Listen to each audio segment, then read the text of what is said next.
Entre los lugares comunes y las cosas que nos creemos hoy en día es que atraemos lo que nos pasa. Que hay personas que atraen cosas malas y hay personas que atraen cosas buenas. Y me ha sorprendido ver este título, que parece un poco mágico, con un nombre que a mí me interesa, el de Marian Rojas Estapé. El libro del que vamos a hablar se llama Cómo hacer que te pasen cosas buenas. Y como detrás hay una científica, porque Marian Rojas es hija de Enrique Rojas e Isabel Estapé, es ella misma psiquiatra, licenciada en Medicina y Cirugía y trabaja en el Instituto Español de Investigaciones Psiquiátricas de Madrid, pues hemos colgado este título en nuestras redes sociales para que le planteaseis preguntas a la doctora y yo misma le voy a preguntar cómo ha escrito un libro así. Marian Rojas, buenos días. Buenos días, Cristina, ¿cómo estamos? Porque parece totalmente acientífico, pero tú escribes: años de experimentos demuestran que la manera en que uno decide responder ante los problemas de cada día influye en el resultado. Efectivamente. Hoy en día sabemos, científicamente, que la actitud previa a cualquier circunstancia, sea una cita de trabajo, una cita romántica, un examen, una prueba médica, determina cómo respondo a ella. Si tú, por ejemplo, Cristina, tienes un evento que te pone un poco nerviosa o un evento social que no te apetece mucho, la manera en la que tú te predispones, la actitud que tú llevas, determina el resultado. ¿Por qué? Porque al final la felicidad no es lo que te pasa, sino cómo interpretas lo que te pasa. Depende de tu visión ante la realidad. Y esa interpretación, yo en el libro la divido en 3 conceptos. 1, lo que yo llamo el sistema de creencias. Todos tenemos creencias sobre la vida, sobre nosotros mismos, sobre los demás, que pueden ser limitantes. Uno puede observar una realidad que le pase y que diga, qué horror, esto es un desastre. Y otro que diga, qué buena oportunidad. Sí, tú puedes creer que los demás te odian o puedes creer que los demás te favorecen. Puedes creer que estás en el país más inhóspito del mundo o en el más bonito. Y todos son constructos mentales, claro. Y que vienen automatismos, que vienen de toda la vida y que a ti te pueden dar una notición. Luego depende de tu estado de ánimo. Al final, la diferencia entre tu mejor versión y tu peor versión depende de tu estado de ánimo. Pues fíjate qué libro tan apasionante, el de Marian Rojas Estapé, Cómo hacer que te pasen cosas buenas. Dice, por ejemplo, que las enfermedades, que esto es cosa que ya vamos introduciendo en nuestra cabeza, tienen mucho que ver con las emociones. Efectivamente. O sea, esto es quizá una de las cosas más importantes del libro. Al final, todas las emociones vienen precedidas de un pensamiento y las emociones activan y desactivan nuestras células, nuestro torrente sanguíneo e incluso los genes. Yo estoy llevando ahora mismo un experimento en el instituto donde trabajamos de la función de los genes ante las emociones. Cómo te van cambiando los genes según si te tomas las cosas siempre mal o siempre bien. Si eres una persona siempre positiva, una persona negativa, una persona resentida, una persona con ilusiones. Y estamos viendo las modificaciones a nivel genético. Lo que hoy sabemos es que las emociones activan neuropéptidos, unas sustancias pequeñas que van a las células, activan o desactivan las membranas. Yo digo, tienes células contentas o células tristes, células resentidas o células rabiosas. Y eso tiene una influencia en las enfermedades. ¡Qué barbaridad! ¡Qué barbaridad! Claro, la sociedad nuestra no debe de estar muy bien en ese sentido porque las encuestas dicen que el 20% de la gente está medicada por problemas de ánimo. Efectivamente. Eso significa que vamos mal. Vamos muy mal. Yo digo que es la sociedad más avanzada de la historia en todos los sentidos y es una sociedad profundamente enferma. Y una de las cosas que cuando yo estaba investigando el libro y quería escribir sobre ello, me planteé y dije, ¿por qué estamos tan enfermos? Y entonces hay un personaje en el libro, que es una sustancia del organismo, que cualquier persona que haya escuchado una conferencia mía en internet o que me haya leído sabe que hablo de ella, que es el cortisol. Ante la amenaza, ante la alerta, ante el miedo, activamos el cortisol. El cortisol es fundamental, si no, no estaríamos aquí, es de la supervivencia. Pero es una hormona cíclica que por las noches está bajita y a lo largo de la noche sube y tiene el pico más alto por la mañana, que te hace despertarte y estar activo. Pero una persona que está constantemente con una amenaza, ¿y si me echan del trabajo? ¿Y si no llego a fin de mes? ¿Y si me pongo enfermo? ¿Y si mi hijo suspende? ¿Y si el cuerpo segrega esa sustancia igual cuando te pasa que cuando te la imaginas? Es decir, mi mente y mi cuerpo no distinguen lo que es real de lo que es imaginario. Cualquier pensamiento, sea por algo real que me pasa, tanto sea por algo que me imagino, tiene el mismo impacto en el cuerpo.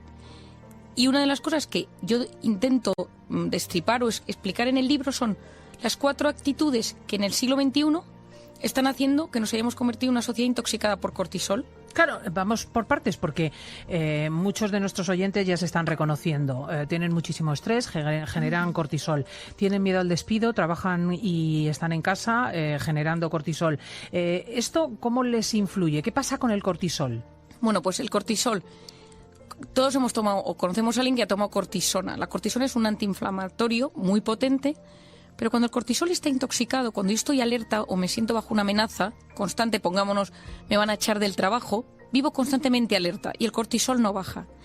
Síntomas a 3 niveles. A nivel físico, aquí no le ha temblado el ojo, se me empieza a caer el pelo, la piel me cambia, empiezo con eczemas, con urticaria, migrañas, muchas migrañas, fibromialgia, contracturas, síndrome de colon irritable, problemas gastrointestinales muy severos. A la larga, enfermedades neurológicas, incluso algunos tipos de cánceres están relacionados con esto. Las metástasis nacen de los núcleos inflamados del cuerpo.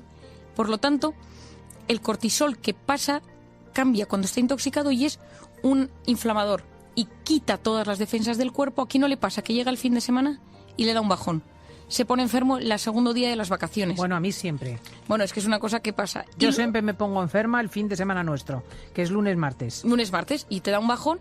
Y la otra cosa que sucede a nivel psicológico es que uno empieza primero irritable, todo te pone nervioso, esta persona que me caía bien no la soporto, esta persona que era tan buena gente, empiezo a estar como mal en todos los sitios, empiezo con fallos de memoria, porque el cortisol afecta al hipocampo, que es la zona del cerebro que se encarga de la memoria, y no recuerdo nada.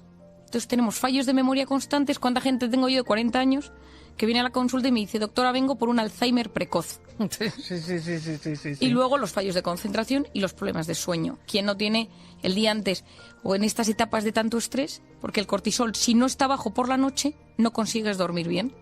Tienes microdespertares por la noche, te levantas con una sensación de agotamiento. Es decir, todo el organismo se va intoxicando. Por eso yo digo que el siglo XXI es un siglo inflamado. Vamos inflamados por la calle. Claro, ¿qué podemos hacer? Porque al final el consejo siempre es el mismo. Desvincularte del sistema actual, reducir los niveles de estrés, verdaderamente.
Aprender a relajarte, a desconectar, no dar importancia a las cosas que no la tienen, no anticipar, no generar comportamientos ansiosos. Pero claro, eso es difícil.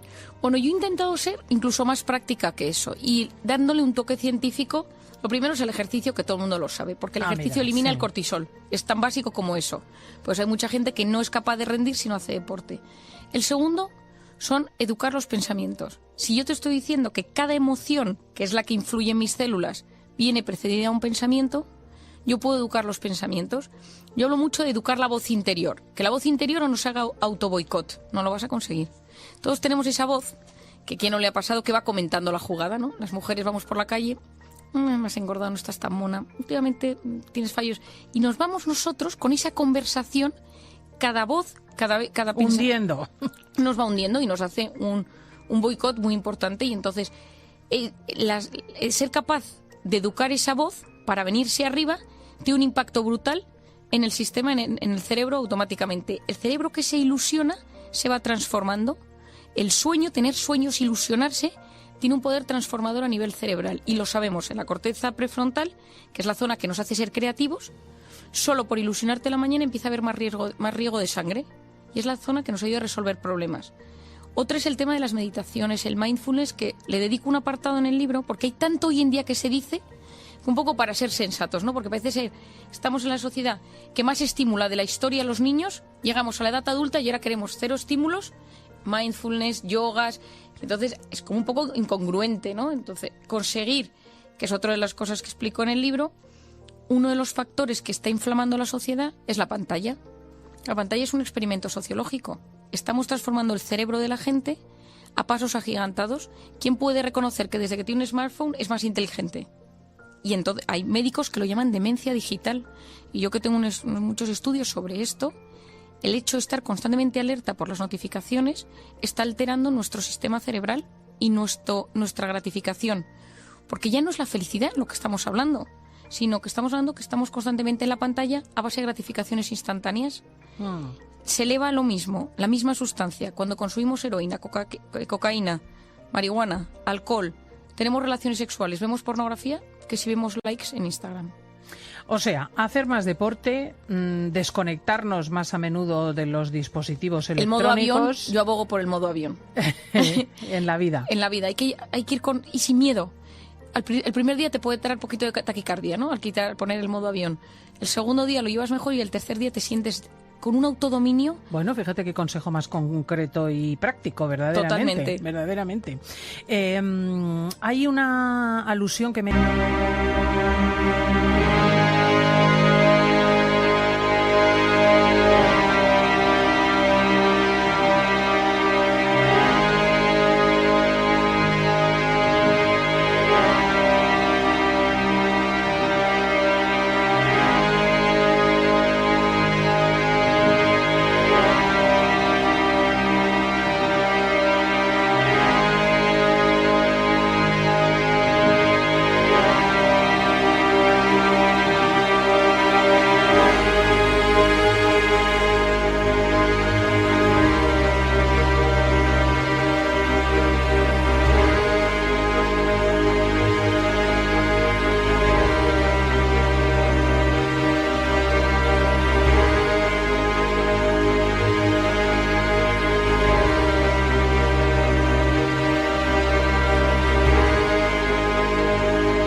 interesado mucho en el libro a la relación entre estas enfermedades inflamatorias, consecuencia del estrés, del cortisol y la depresión. Efectivamente, yo soy de la teoría que muchas depresiones provienen de estados de alerta permanentes. Y hoy en día, algunos psiquiatras opinamos que esas depresiones son enfermedades inflamatorias del cerebro. Hay núcleos del cerebro que están inflamados y empiezan las primeras investigaciones de fármacos antiinflamatorios. No se trata de un ibuprofeno, pero sí de otros que están ayudando a bajar las depresiones. De hecho, yo recomiendo, y si hay algún oyente que esté con algún antidepresivo o que esté tomando ansiolítico, que desgraciadamente una alta tasa de la población lo está haciendo, que incluya el omega 3 en su dieta.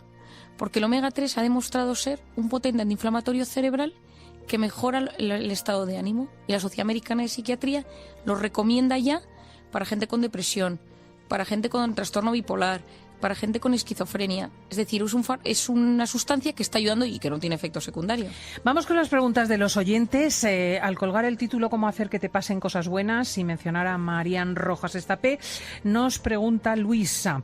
Dice: grito constantemente en casa por los problemas domésticos y mi marido y los niños se quejan, pero yo sé que quien se traga las emociones se ahoga. ¿Qué hago? Bueno, efectivamente, quien se traga las emociones se ahoga. Yo siempre digo que en esta vida hay que aprender a ser asertivos. ¿Qué es la asertividad? Ser capaz de responder ante lo que me sucede sin ser agresivo. Cuando algo me influye o me afecta, si yo me lo trago, mis células se van enfermando. No se trata de... Yo siempre doy un ejemplo, ¿no? Cristina, si tú ahora me dices, es horrorosa tu chaqueta, ¿no? Y yo te puedo decir, horrorosa tú.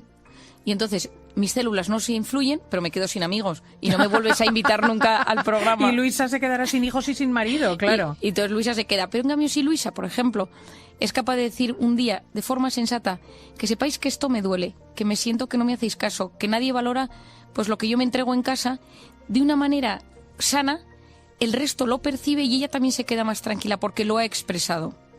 Uh-huh.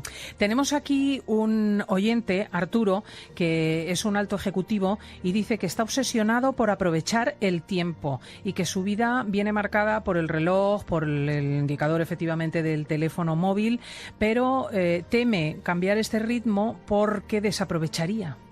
Esto lo llamamos la cronopatía, patos, la enfermedad del tiempo, y es uno de los 4 factores que yo pongo de riesgo para estar inflamado. Y siempre digo que una persona con cronopatía, en principio nunca le pasa nada hasta que un día tiene un ataque de pánico o un infarto.